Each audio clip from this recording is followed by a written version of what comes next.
Move away, still the hand that holds you down and never land. Don't get lost. It's Greg Markel, and this is Aesthetic B-Blog, where all things are creative. So I have known Greg, I'm going to say 25 years, maybe longer. I'm going to jump in right now on that cue and just say you are one of the most consistent people, sweetest people I've known in this town in that entire time. Aw, and same thing. You have a heart of gold and a voice of an angel. I mean, honestly, compared to like Jeff Buckley and Bono. Thank you. And not only being a great musician, you're like an insane multimedia businessman. Why don't you tell me what you're doing now? Well, let's see. I run a digital agency called Infuse Creative. It's a full-service digital agency, and we work with a full range of clients, from governments to movie studios to some of the most famous people in the world to congressmen, and that's kind of my day-to-day. Keeps things interesting. It keeps me, by necessity, having to be on the edge of what's coming, because we integrate that into everything that we do. And then also, I have a content creation company and conference company called Visual Now.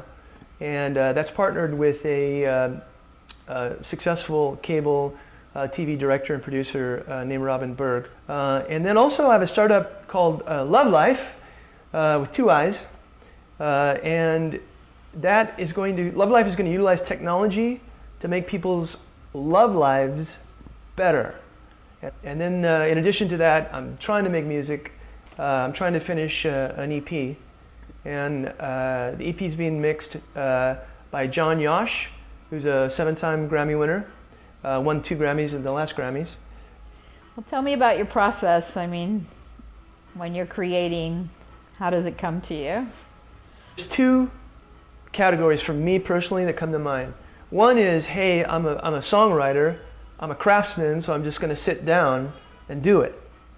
And generally that results in a particular type of song or creation that is different than the other category, the other type of creation, which is, you're inspired you're overwhelmingly inspired for good or bad reasons. What's your muse? What inspires you?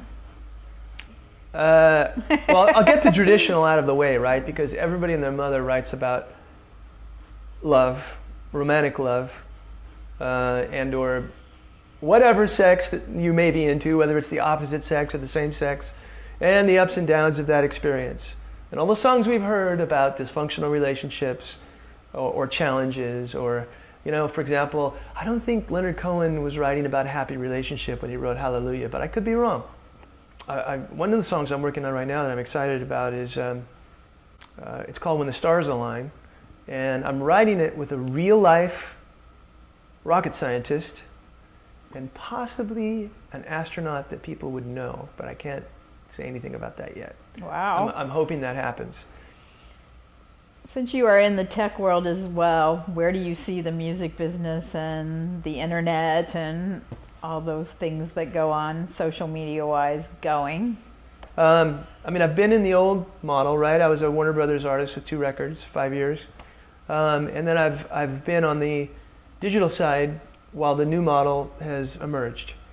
That world is extremely polarized and will continue to be extremely polarized between the few pop superstars we have that are created and propped up and made to a degree, and the indie world, or the independent artists, who increasing numbers are starting to percolate and have their own careers as well.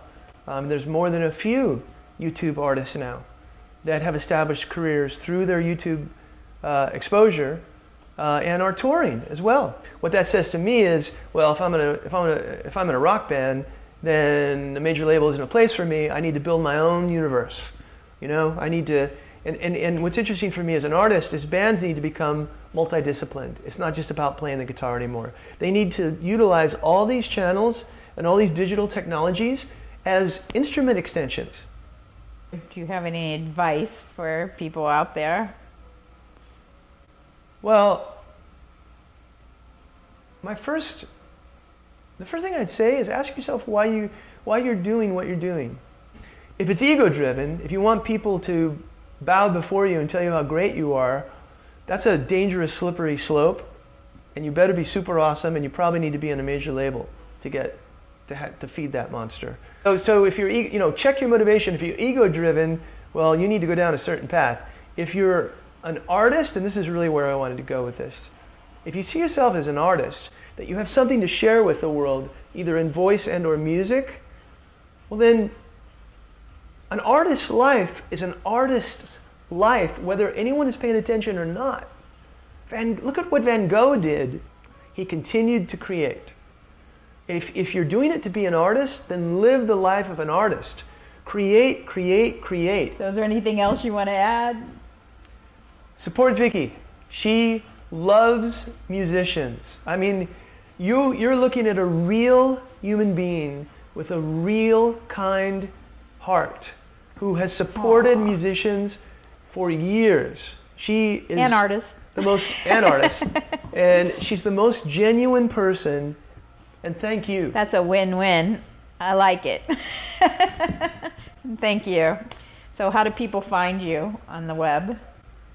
Well, you can Google Gregory Markel, or you can go to facebook.com/Gregory Markel music, or you can go to GregoryMarkel.com.